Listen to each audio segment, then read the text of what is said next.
자, 우리 볼까요? 예. 틀린 문제는 틀린 문제고, 마지막까지 할 수 있는 건 이제 끝까지 정리하는 거죠. 끝까지 정리하는 게 중요하니까 너무 일일비하지 마시고 늘 드리는 말씀이잖아요. 예.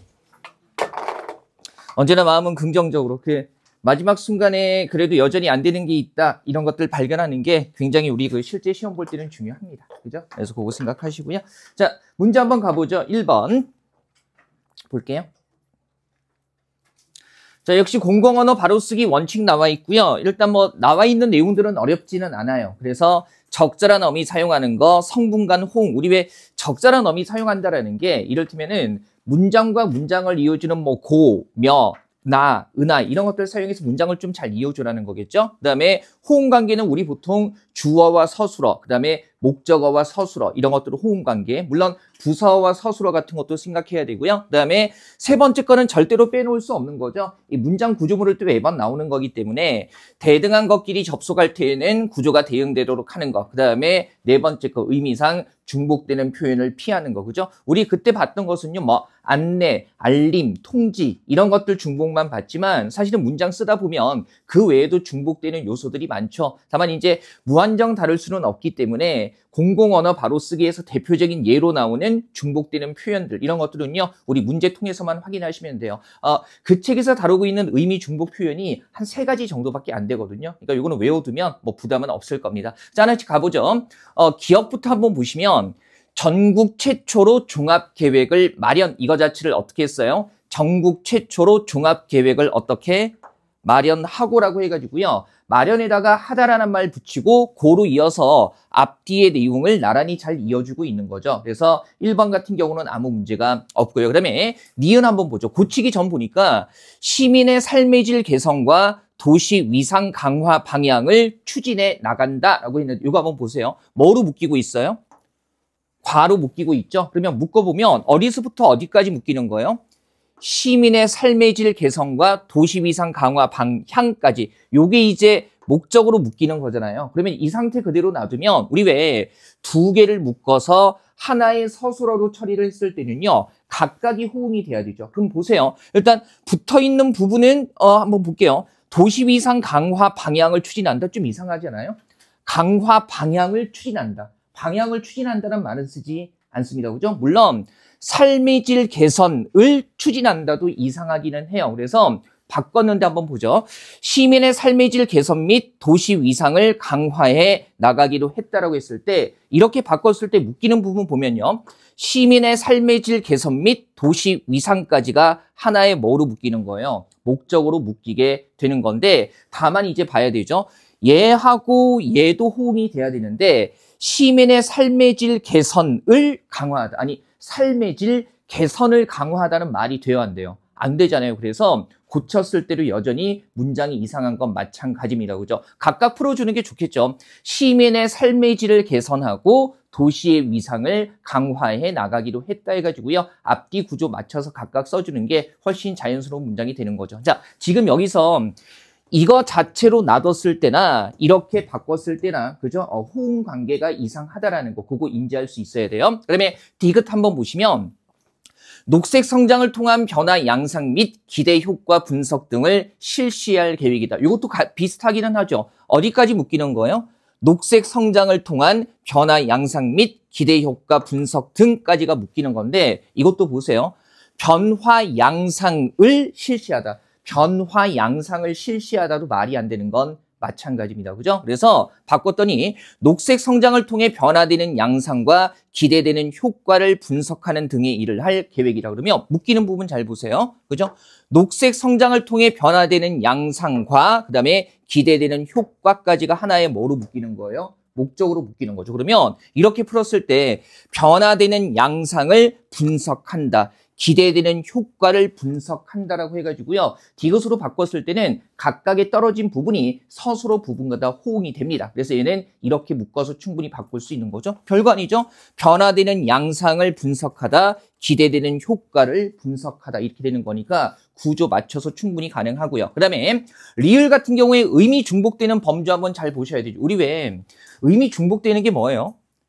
자문이라는 말하고요. 그 다음에 뭡니까? 의견을 수렴하다. 자문이라는 말 자체가 우리 왜 전문가 집단에게 의견을 묻다라는 뜻입니다. 그래서 자문하는 거면 자문하는 거고 의견을 받아서 수렴하는 거면 수렴하는 거고 둘 중에 하나만 써줘야 되는 거죠. 자문 자체가 의견을 묻다라는 뜻을 가지고 있기 때문에 이 상태로 놔두게 되면 의미가 중복이 되는 거예요. 그래서 녹색성장기획연구단에 자문하기로 했다 이렇게 해가지고요. 의견이 중복되는 걸 한어로만 처리해 준 거죠. 그죠? 연구단에 자문하다 이렇게 되는 거예요. 한번 보시고 그 우리 당장 뭐 이번 주가 국가직이기는 한데 국가직 끝나고 나면 우리 통계낸 거 등등도 있으니까 그 지방직은 더욱더 가열차게 달려야 되잖아요. 국가직 끝나고 나서 우리가 숨 돌릴 틈은 없어요. 그래서 그 매주 4명에서 5명씩 남겨가지고요. 시험지 본 거 가지고 1대1 체킹 들어가겠습니다. 그죠? 그래서 이게 그러면 제가 이제 일주일에 우리가 한 번이니까, 그러니까 한 달에 한 번 정도는 체킹할 수 있게. 그래서 그동안에 시험지 모았던 거 가지고 좀 제가 이렇게 남기는 날은 좀 남아서 공부 좀 하면서 좀 이렇게 계셔 주세요. 그죠? 그래서 뭐 정 안 되는 사람은 먼저 하고 보낼 수밖에 없는데 그런 상황이 아니라면 이렇게 남아서 좀 4분 정도씩 해서 한 달이 이렇게 한 바퀴 돌아갈 수 있게 해가지고요. 그렇게 좀 보겠습니다. 그죠? 일단 개인적으로 약한 부분들 같은 거 마지막에 잘 점검해야 되고 지방직도 중요하기 때문에 당연히 뭐 둘 다 중요하지만 그때까지 달려가야 되니까. 자, 보죠. 그다음에 2번 한번 보시면요. 문법적인 문제기는 한데 하나의 문장이 관형절로 다른 문장에 옮길 때 원래 있었던 주어가 생략되는 경우 이렇게 얘기하고 있거든요. 일단 한번 보면 그냥 보세요.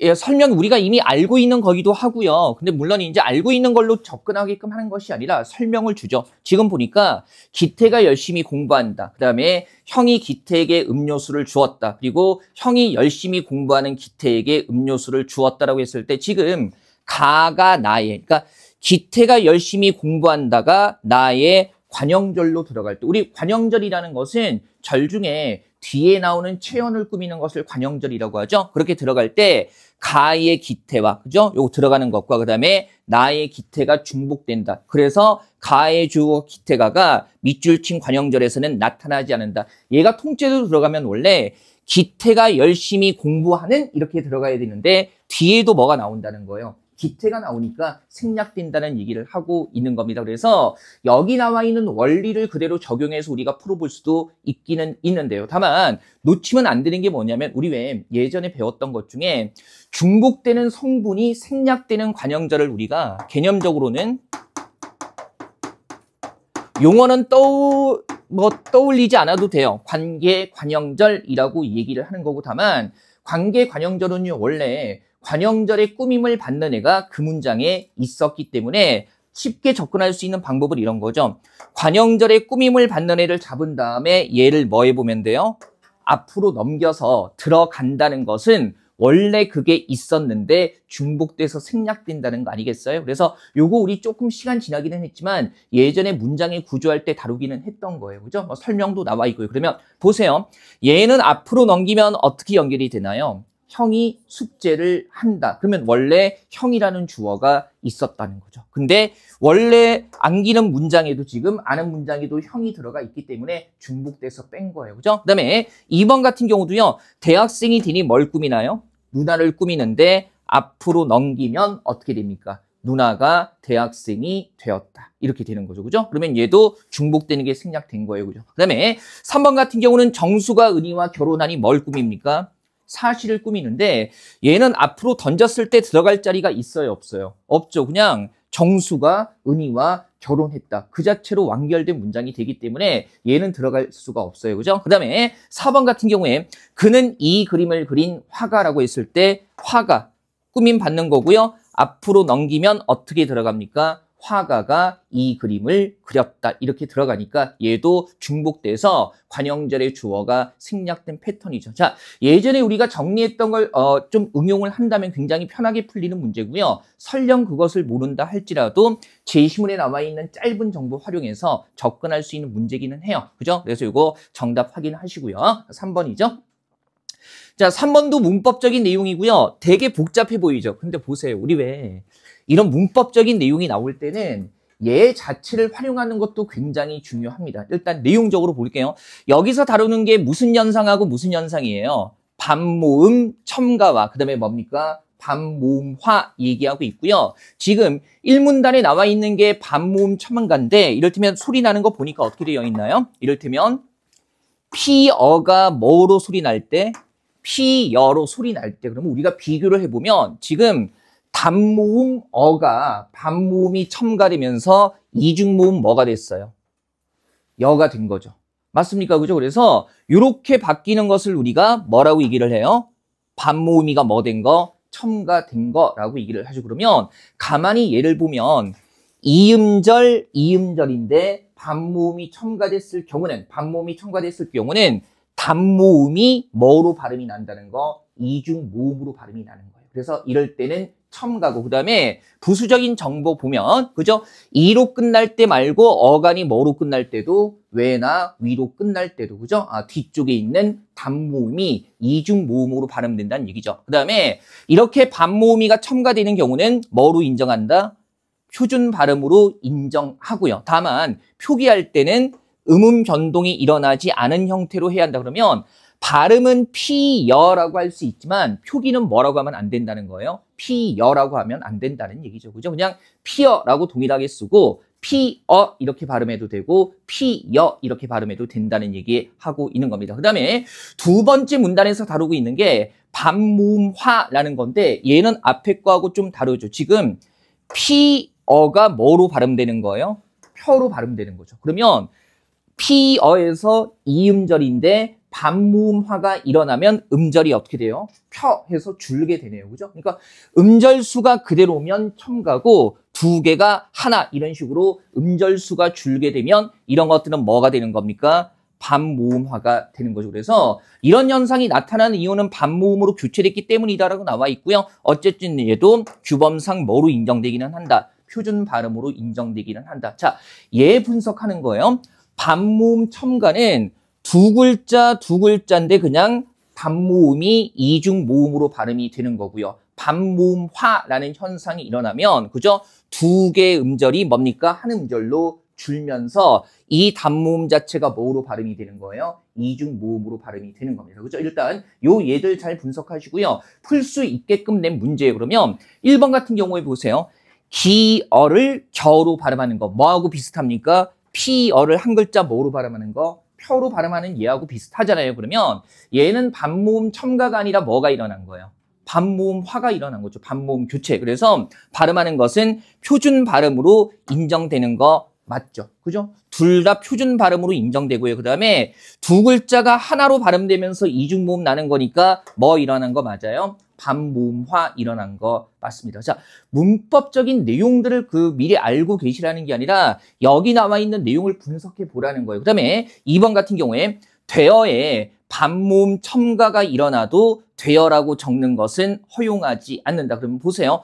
되어에 반모음 첨가가 일어나면 피어가 피여로 되는 것처럼 되어가 뭐로 발음된다는 얘기예요. 되여로 발음되는데 어쨌든 그렇게 적는 건 허용하지 않는다고 분명히 나와 있죠. 발음으로 인정하지만 표기는 일어나지 않은 형태로 해야 된다. 그래서 2번도 맞는 거고요. 그죠? 그 다음에 3번 보면 쥐어에 반모음이 첨가되어 발음하는 경우는 어쨌든 반모음이 첨가되는 발음은 뭐로 인정한다? 표준 발음으로 인정을 하는 거고요. 선생님, 쥐어에 반모음이 첨가돼서 발음되는 경우 있나요? 분명히 뭐로 끝날 때? 외나 위로 끝날 때도 반모음 첨가가 일어난다고 했죠. 그러면 쥐어 같은 경우는 뭐로 끝나는 거예요? 위로 끝나는 경우에 해당하기 때문에 충분히 연결이 됩니다. 그렇죠? 자, 좋아요. 그 다음에 4번 한번 볼게요. 이 오를 이 요로 발음하는 것은 표준 발음으로 인정되며 어쨌든 반모음화가 일어나든 반모음 첨가가 일어나든 표준 발음으로 인정되는 건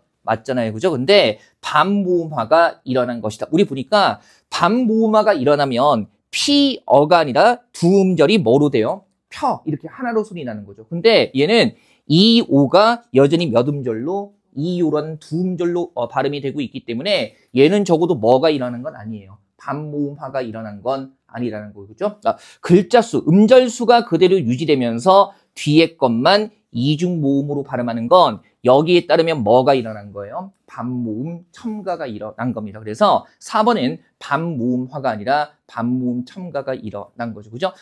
사례 가지고 대응 시어보면 의외로 쉽게 풀립니다. 그래서 우리 왜 1, 2차 예시문제 문법 문제도요. 제시문에 나와 있는 사례를 그대로 대응시켜서 선택지를 이해할 수 있는 내용들이 있었어요. 사실은 이게 문법 개념 자체로는 좀 고급 개념에 속하는 건데 예를 통해서 적용할 수 있게끔 해주고 있기 때문에 우리가 이번 주에 어차피 시험 볼 때도 1차 예시문제에 가깝게 나올 거라고 저는 예상을 하는데 문법적인 내용들 나왔을 때 오히려 우리가 인용한 지문보다 1차 문제 나왔던 문법 지문이 더 길어요. 근데 더 길어질 수 있는데 길어진다는 것은 활용할 수 있는 예를 제시문에 담아준다는 거기 때문에 모르는 내용이 나와도 당황하지 마시고요. 낯선 게 나와도 당황하지 마시고 제시문 자체에 나와 있는 예 같은 것들 활용해 주시면 됩니다. 아시겠죠? 그죠? 한번 보시고. 네, 정답은 4번이고요. 오늘 되게 분위기가 차분하다. 왜요? 주말에 시험이어서 긴장돼서 그렇습니까? 그죠? 그죠? 뭐 가볍게 보세요. 가볍게. 네? 어차피 이제 긴 레이스 중에 첫 번째 선 통과하고 두 번째 선 통과하는 과정이니까 국가직을 포기하라 이런 얘기가 아니라 너무 긴장하지 말고 편안히 내가 그동안에 해왔던 거 점검한다는 느낌으로 일단 보시라는 거죠. 그렇게 보고 나서 이제 결과 나오면 좋은 결과 나오기를 저는 당연히 바라고요. 최선의 결과 나오기를 바라고 만에 하나 뭔가 좀 모자라다 할지라도 그냥 내가 지금 안 된 부분이 이거구나 라고 하면서 체킹해서 또 8주 동안 잘 채워나가면 됩니다. 그죠? 다들 평상시에는 막 장난기 가득하다가 오늘은 그죠? 초점이 없지는 않아, 다행히. 그죠? 우리가 가끔 보면은 차분할 때 초점 없기도 하거든요. 그죠? 근데 오늘은 초점이 없지는 않는데, 이 긴장 좀 풀고, 너무 바짝 긴장하면 실력 발휘 될 것도 안 돼요. 예? 그래서 마음 좀 편하게 먹고. 그죠? 어쨌든 지방직까지 달려가면 저는 거의 다 될 거라고 제 마음속에 확신이 있습니다. 그리고 저는 이제 크리스찬이잖아요. 근데, 오늘, 내일 중에 수업 끝나고 이 옆에 그 원마트 뒤로 올라가면 사찰이 있더라고요. 알아요? 사찰이 있는 거? 여기 사찰이 있는데 가서 이렇게 뭐 크리스찬입니다. 그래도 뭐 온갖 거 다 해야죠. 뭐 그래서 쌀 조금 올려놓고 여러분들 잘 되라고 이렇게 좀 이렇게 빌고 오겠습니다. 그렇죠? 초 하나 켜고 쌀 좀 올려두고 저기 뭐 제가 사이비 크리스찬이어서 그런 게 아니라 한국 사람은 좀 그런 거 이건 이해해 줘야 돼. 그러니까 이게 뭐 기독교가 이렇게 각 문명권에 수용되면서 모습이 조금씩 바뀌잖아. 그렇지 않습니까? 그래서 이 정도는 좀 선생님 뭐 좀 이상해요 그러지 말고 이해해 주십시오. 그죠? 이게 저도 여러분들 때문에 어느 정도 약간은 무속적인 면에 기대는 그런 게 생길 수밖에 없어요. 생길 수밖에 없고. 내가 저기 사찰 갔다 온 다음에 증거 남길게. 저 새끼 말만 하고 사실은 빌지도 않으면서 그럴까 봐 사찰 갔다 온 다음에 증거 좀 남기려고 합니다. 그죠? 부모님의 마음으로 제가 간절히 좀 빌고 오려고요. 그죠? 수능 때는 이렇게 절에 가서 기도해 주시는데 공무원 시험 볼 때는 부모님들 좀 잘 안 가시더라고. 성인이어서 그런지. 그래서 제가 대신 다녀오겠습니다. 그죠? 여기 건너편에 교회도 있던데. 그래서 사찰 들렀다가 내려오는 길에 이렇게 교회 들러가지고, 그죠? 여기 뭐 모스크는 없어가지고, 이슬람교 쪽에 없어서 거기까지는 가지 못하는데, 뭐 이슬람교는 없는 것 같아요. 그죠? 자, 그 다음에, 자, 정답 확인하시고요. 4번 한번 가보죠. 짧은데 이것도요, 짝 잘 잡아야 되죠? 적절한 거 얘기를 하고 있어요. 그러면 일단, CDS라는 것이 일종의 뭡니까? 위험을 피하는 뭐다? 금융 상품이다. 그 다음에 CDS 거래는 보장 매입자와 보장 매도자 사이에 이루어진다. 우리 그래도 기본적으로 매입과 매도라는 말을 몰라서는 안 되겠죠. 매입이 뭐 하는 거예요? 사는 거. 매도가 뭡니까? 파는 거 얘기하는 거죠. 그래서 보장해 주는 것을 사는 사람이 있고 그 다음에 그렇게 보장해 주는 것을 뭐 하는 사람이 있다?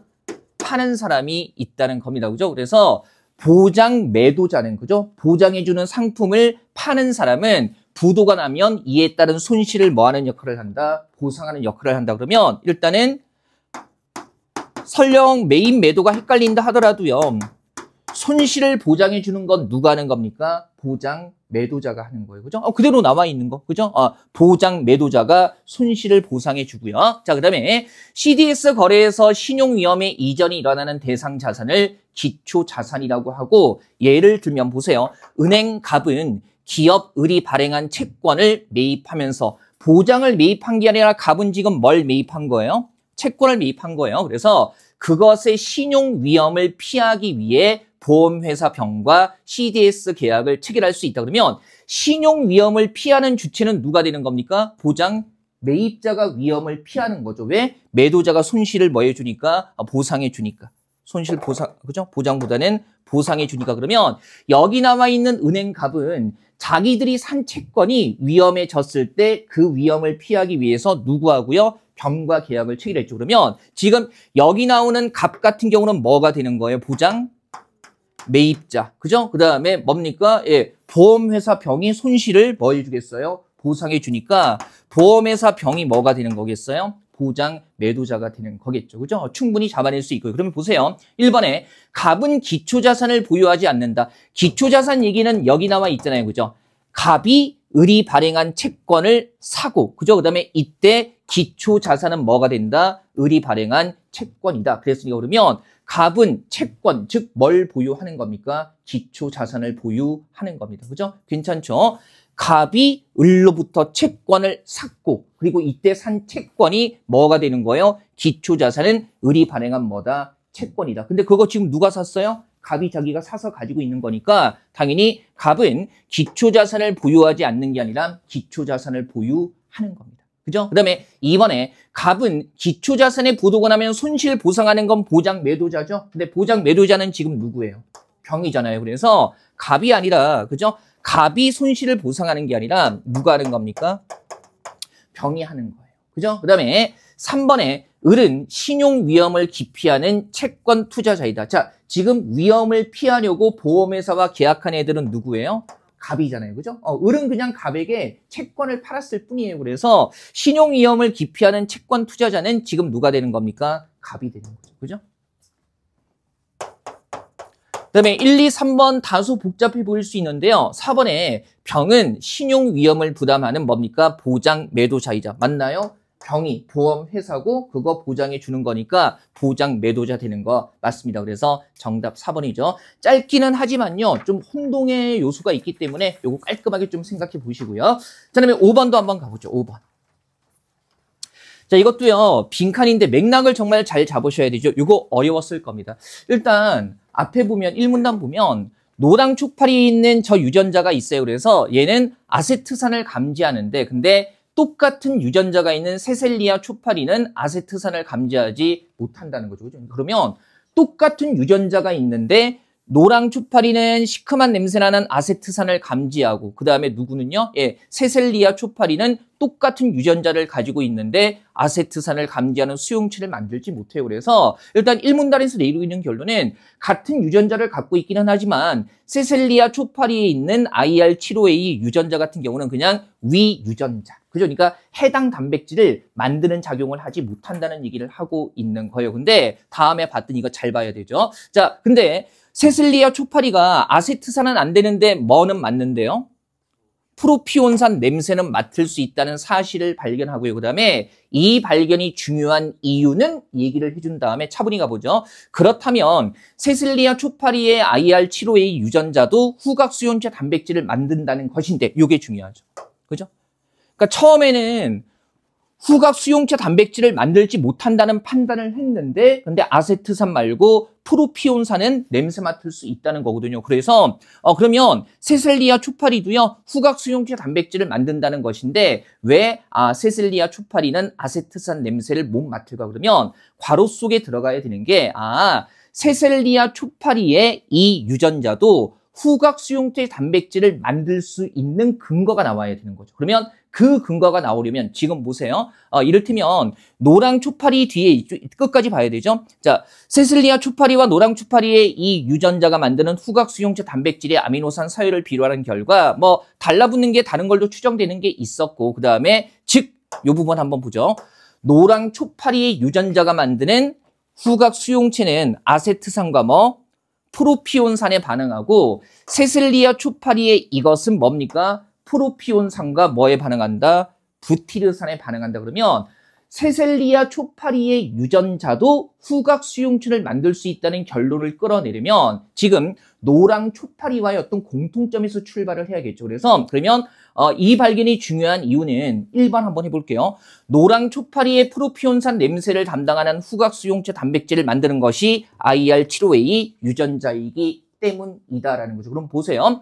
노랑 초파리의 이 유전자가 프로피온산 냄새를 맡을 수 있고 그 다음에 뭐라고 얘기하고 있어요? 세셀리아 초파리도 뭐 냄새를 맡는다? 프로피온산 냄새를 맡는다. 그러면 동일한 유전자를 갖고 있는데 그 유전자가 프로피온산을 똑같이 만들어내는 거잖아요. 이거 맡을 수 있는 거. 그죠? 근데 이 발견이 중요한 이유는 이 IR75A가 프로피온산 냄새를 만드는 것이다 라고 하는 거니까 그러면 당연히 세셀리아 초파리도 프로피온산 냄새를 맡을 수 있고 IR75A 유전자를 갖고 있는 거니까 당연히 어떤 생각을 할 수밖에 없어요. 그러면 세셀리아 초파리의 IR75A 유전자도 후각수용체 단백질을 만든다는 결론을 내릴 수밖에 없습니다. 그죠?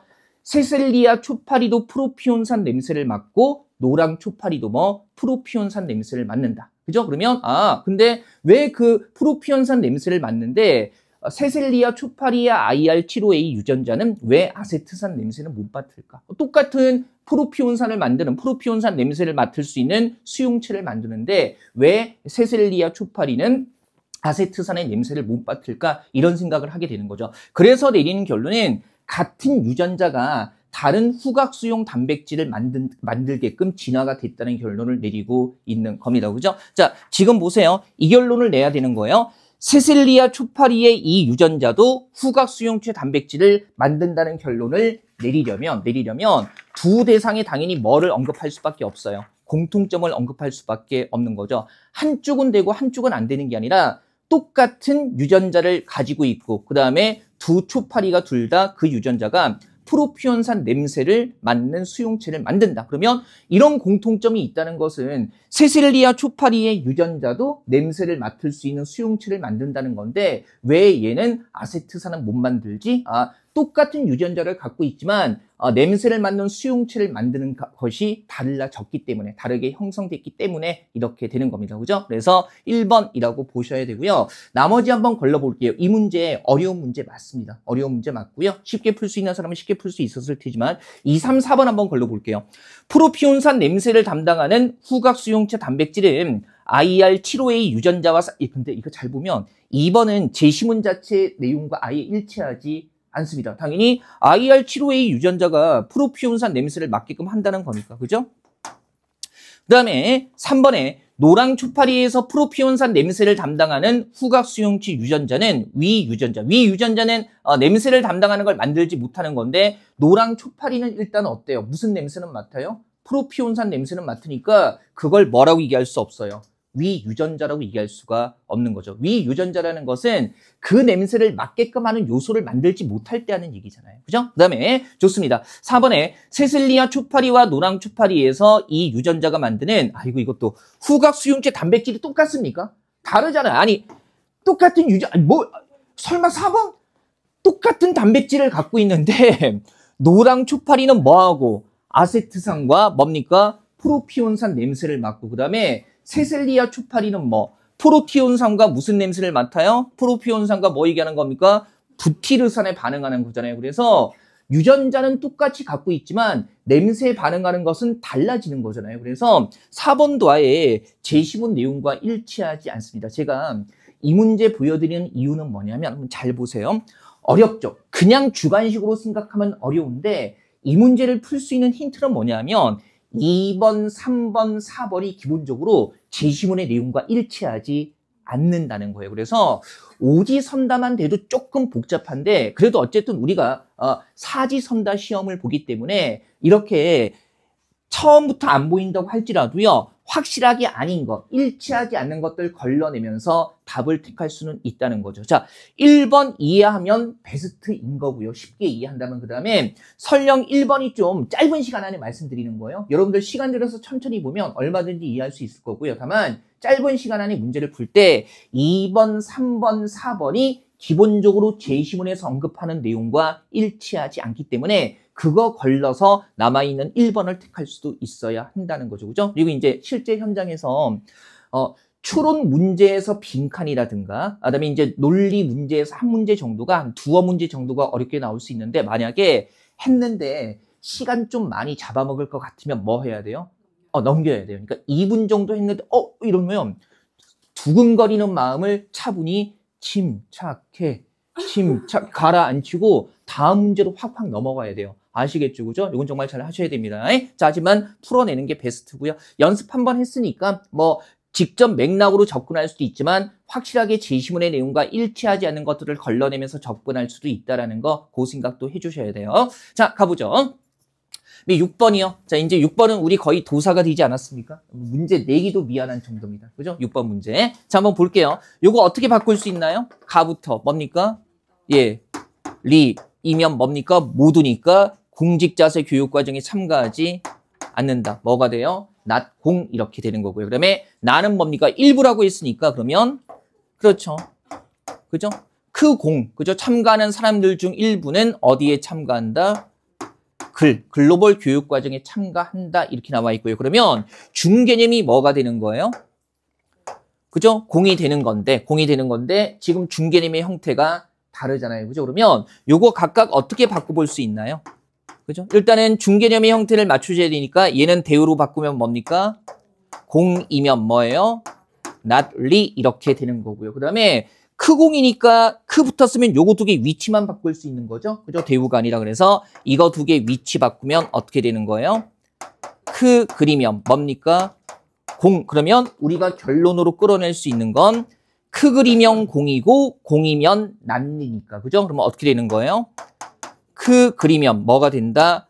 notly 이렇게 되는 거고요. 일단 여기에 바로 부합하는 길인지 찾아보면 되는 거죠. 그럼 뭐예요? 글로벌 교육과정에 참여하는 사람들 중 일부는 어디에 참여하지 않는다? 리더십 교육과정에 참여하지 않는다. 이렇게 되는 거죠. 바로 대응되는 거 있습니까? 있네요. 그죠? 2번. 글로벌 교육과정에 참가하는 사람들 중 일부는 리더십 교육과정에 참가하지 않는다. 이렇게 되는 거고요. 자, 물론 우리가 결론 쪽에 나와 있기는 하지만 얘는 어떻게 바꿨어도 돼요? 크 붙었으니까 역시 notly. 그 다음에 뭡니까?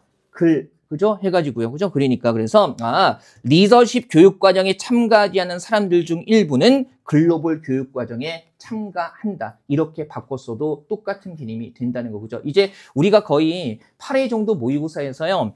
이런 정원 3단 논법의 형태로 나올 수 있는 거의 모든 유형을 연습했다고 보시면 돼요. 그죠? 3단 논법에 한해서는 복잡한 논리를 다 다룬 건 아니고요. 7번 한번 가보죠. 조금만 더 힘내보죠. 배열 문제고요. 일단 선택지 보니까 뭐나 뭐가 먼저일 수밖에 없어요. 가나 다가 먼저일 수밖에 없는데 가를 봤더니요. 어느새 환경 보존은 전 지구적 과제가 되었고 이것이 다른 모든 과제를 압도하는 것도 오늘날에는 너무나 당연한 일이 되어버렸다 해가지고요. 어느새 이렇게 됐다라는 것은 특정 과정에 뭘 보여주는 거예요? 결론을 보여주는 거 아니겠습니까? 그죠? 그 다음에, 자, 단을 보니까 환경운동은 근대 산업화에 대한 뿌리 깊은 불신에서 시작됐다라고 했을 때 그러면 얘는 일단 뭐가 먼저 나올 확률이 높나요? 그렇죠. 다죠. 시작을 다루고 있고, 그 다음에 가는 결론을 다루고 있으니까 그러면 이거 정도 잡고 나면 이제 쉽게 보여요. 불신에서 시작됐다. 그리고 라에서 그리고 힌트가 되는 게 이러한 뭘 통해서 반성을 통해서라고 얘기가 나와 있거든요. 그러면 적어도 라 앞에는 뭐에 대한 얘기가 나와줘야 되는 거예요? 반성에 대한 얘기가 나와줘야 되죠. 그죠? 근데 일단은 가는 읽었으니까 나부터 한번 가볼게요. 산업화 초기에 나타났던 많은 문제점, 예컨대 도시오염의 확산과 경관의 파괴, 주민건강의 악화 등은 우리로 하여금 무분별한 발전의 과정이 과연 정당한지 옳은 것인지 되묻게 했다. 이것이 옳은 건지 따져보는 걸 우리가 일종의 뭐라고 얘기할 수 있어요? 반성이라고 얘기할 수 있기 때문에 그러면 적어도 다가 맨 앞에 나오고요. 그다음에 뭐 다음에 뭐가 이어지는 패턴, 나 다음에 라가 이어지는 패턴이 자연스럽습니다. 그죠? 일단 3번과 4번이 시작점은 같지만 중간 과정이 다르기 때문에 확실하게 이어지는 표지 잡으시면 되는 거죠. 그래서 나 다음에 라 나오고요. 이 과정에서 성장을 멈춰야 한다는 주장도 나타났다고 첨가하면서 마지막 결론 어느새 이렇게 되어 버렸다로 마무리하면 되는 거죠. 그죠? 일단 시작점 잡고요. 그 다음에 지시 표현이 있기 때문에 명확하게 앞에 뭐가 나와야 하는지 이런 것들 볼 수 있었을 겁니다. 됩니까? 그죠? 한번 보시고요. 자, 8, 9, 10번까지 마저 가보죠. 얘는 무난하죠, 내용이. 그죠? 일단 보니까 역사는 기본적으로 사실을 다루는 건데, 그죠? 이를테면, 반면, 영화는 허구적 이야기의 역사적 사실을 담아냄으로써 새로운 사료의 원천이 될 뿐 아니라 대안적 역사 소설의 가능성까지 지니고 있다. 그래서 영화 자체는 허구적 이야기이지만 영화 속에 객관적 사실이 담을 수 있기 때문에 영화 역시 사료, 역사의 자료가 된다. 대안적 역사 소설의 기능을 한다는 거예요. 그죠? 한번 볼게요. 그러면 기억부터. 자, 영화에서 다루는 개인의 기억이 시간의 흐름에 따라 뭡니까? 왜곡된다면, 아니 그러면 왜곡된 기억은 사실로 다룰 수가 있어요, 없어요? 없으니까. 그죠? 그러면 기억의 입장을 강화하는 게 아니라 뭡니까? 약화하는 거죠. 영화에 담고 있는 사실이 역사로 쓰일 수 없다는 걸 뒷받침하는 거 아니겠어요? 그래서 기억 같은 경우는 약화되는 거고요. 그죠? 니은 한번 보면 영화에서 다루는 주변화된 집단의 이야기, 주변화된 집단이 여기 나와 있는 거죠. 그죠? 영화가 이제 이런 이야기를 사실로 담고 있다는 건데 이야기 속에 기존의 역사 서술이 놓친 사실이 담겨 있다는 거. 그러면 영화 속에 담겨 있는 이런 주변화된 집단 이야기가 기존의 역사가 놓쳤던 사실들을 오히려 담고 있다면 이 영화가 역사의 하나의 대안이 될 수도 있는 거죠. 따라서 기억을 약화가 아니라 뭐 한다고 해야 돼요? 강화한다고 해야 할 겁니다. 그죠? 뒷받침하느냐 반대되느냐. 자, 남아있는 게 D급밖에 없는데요. 영화의 소재가 된 비공식적 사료가 객관적 사실로 밝혀진 경우가 많다는 것은 기억을 강화한다. 그러면 영화 속에 객관적 사실이 정말 담겨 있다를 보여주는 거니까 기억의 입장을 그대로 뒷받침하는 거 아니겠어요? 그래서 얘는 뭐 하는 게 맞아요? 강화하는 게 맞습니다. 어렵진 않았죠? 자, 정답 2번 확인하시고요. 90번 맞이 한번 가보죠. 9번이 좀 만만치가 않았죠. 내용도 길고요. 이거 차분히 한번 연결해 볼게요. 추론한 내용으로 적절하지 않은 것은 조금 과도하진 않은데 긴 지문으로 낸 겁니다. 하나씩 연결해 보죠. 일단 1번에 불 꺼진 재와 같은 마음의 소유자라면, 여기서 일단 3문단에 나와 있는 거예요. 불 꺼진 재와 같은 마음을 4문단에서는 뭐라고 이해하고 있나요? 그죠? 불 꺼진 재와 같은 마음, 시험지로 보세요. 3문단에 나와 있는 거예요. 불 꺼진 재와 같은 마음. 그 다음에 4문단의 첫째 줄에서 불 꺼진 재와 같은 마음을 갖는 걸 몇 번째 이야기예요? 둘째 이야기라고 하면서 이 둘째 이야기는 뭘 잊은 것을 보여주는 것이다? 편협한 자아를 잊은 것을 보여주는 것이다 라고 이야기를 하면서요. 그 다음에 4문단의 마지막 세 줄, 6번째 줄이에요. 한편 편협한 자아를 잊었다는 것은 편견과 아집의 상태에서 벗어나 뭐와? 세계와 자유롭게 소통하는 합일의 경지에 도달할 수 있다. 그러면 불 꺼진 재와 같은 마음은 곧 편협한 자아를 잊었다는 거고, 그것은 곧 뭡니까? 세계와 자유롭게 소통하는 거고. 선생님, 세계라 그랬지 만물이라는 말은 없는데요. 에이그, 5문단 첫째 줄에 장자는 이 경지, 세계와 자유롭게 소통하는 것을 뭐라고? 만물의 상호 의존성으로 설명하고 있다. 그러면 결국 이 세계는 만물이 상호 의존하는 세계이기 때문에 서로가 서로에게 기대면서 소통하는 거라고 충분히 끌어갈 수 있을 겁니다. 그래서 1번은 맞는 거예요. 그죠? 그 다음에 2번 가볼게요. 마음을 바깥 사물에 빼앗긴다는 거. 우리 왜 마음을 바깥 사물에 빼앗기는 건 몇 문단에 나와 있어요? 2문단에 나와 있죠. 그죠? 사례에서. 그래서 2문단의 둘째 줄에 바깥 사물의 마음을 빼앗기는 거 나와 있고요. 그 다음에 참된 자아를 잊는다. 다시 4문단의 첫째 줄로 내려오면 바깥 사물의 마음을 통째로 빼앗기는 게 몇 번째 이야기? 첫 번째 이야기고, 첫 번째 이야기는 뭘 잊은 것이다? 참된 자아를 잊은 것이다 라고 얘기를 하고 있으니까, 그죠? 떨어져 있는 정보를 그냥 조합해서 보면 되는 거예요. 그래서 2번도 맞는 거죠. 그죠? 그 다음에 3번 보면요. 참된 자아가 세계와 관계를 맺으려면 감각적 체험을 배제해야 할 필요가 있다. 일단은 참된 자아를 잊으면 뭡니까? 세계와 소통하거나 그렇게 될 수는 없어요. 그러면 참된 자아가 세계와 관계를 맺는다는 것은 참된 자아를 잃지 않는다는 얘기를 하고 있는 건데, 그러면 우리가 이 문단에서 언제 참된 자아를 잃게 되느냐를 보자는 거죠. 그럼 보세요. 이 문단의 6번째 줄인데요. 이 문단의 6번째 줄. 괜찮죠? 밑에서 4줄 올라가면 됩니다. 자, 이런 마음은 참된 자아를 잊은 거겠죠? 맹목적 욕망일 뿐이어서 보세요. 감각적 체험을 있는 그대로 받아들이지 못하고 자신에게 이롭다거나 좋다고 생각하는 것만을 과장하거나 왜곡해서 받아들이고, 그렇지 않은 것, 자기에게 이롭지 않은 것들을 배격하게 된다는 거죠. 잘 보세요. 참된 자아를 잊었다는 것은 감각적 체험을 있는 그대로 받아들이지 못했기 때문이에요. 그러면 참된 자아를 잃지 않으려면 감각적인 체험을 왜곡하거나 과장하지 말고 어떻게 받아들여야 되는 거예요? 있는 그대로 받아들여야 되는 거죠. 그래서 그렇게 연결해 본다면 선택지 3번에 참된 자아가 유지된 상태에서 세계와 관계를 맺으려면 감각적 체험을 배제하는 것이 아니라 감각적 체험을 어떻게 있는 그대로 받아들여야 되는 거죠. 있는 그대로 받아들이지 못하고 과장하거나 왜곡했을 때 참된 자아를 잊는 거니까, 그러면 참된 자아를 그대로 유지를 하려면 과장하거나 왜곡하지 말고 감각적 체험을 어떻게 있는 그대로 받아들여야 되는 겁니다. 그죠? 이게 차분히 보면 여러분들 충분히 이해할 수 있는 내용이고요. 다만 이제 시간적인 제약 때문에 좀 힘들었을 겁니다. 틀렸다고 번민하지 마시고요. 아, 그래, 명확하게 이렇게 떨어지는 내용이 있구나라는 거죠. 그러니까 제시문에 나와 있는 조건들을 잘 봐야 되는 거죠. 참된 자와 관련된 설명들을. 자, 그다음에 4번 보시면 마주 보죠. 편협한 자아를 잊는 것은 타자와의 상호 의존적 관계 형성을 위한 바탕이 될 수 있다. 보세요. 편협한 자아를 잊는다는 것은 세계와 자유롭게 소통할 수 있고, 그 다음에 만물의 상호 의존성이면서 뭡니까? 자아와 타자는 서로의 존재를 온전히 전제할 수 있게 되는 겁니다. 그래서 그러면 어차피 자아와 타자가 만물의 개념에 들어가는 거고요. 그 다음에 자아와 타자가 서로의 존재를 온전히 전제하고 자신의 존재를 드러낸다. 그랬으니까 4번도요. 전체적인 맥락에서 벗어나지는 않습니다. 그죠? 이거 잘 보시고요. 자, 10번은 어휘니까요. 바로 한번 같이 보죠. 기억은 뭐예요? 매달려. 과도하게 매달려. 그러면 기억은 뭐가 되는 겁니까? 집착 이렇게 되는 거죠. 예, 좋습니다. 그 다음에 니은 쪽 한번 보시면 그 대상에 꼼짝없이 묶여 있다. 우리 왜 다른 대상에 부수적으로 딸려 있거나 묶여 있을 때 뭐라고 얘기할 수 있어요? 종속되다. 딸려 붙거나 묶여 있다. 그죠? 그 다음에 디귿 같은 경우에는요. 자, 한번 보세요.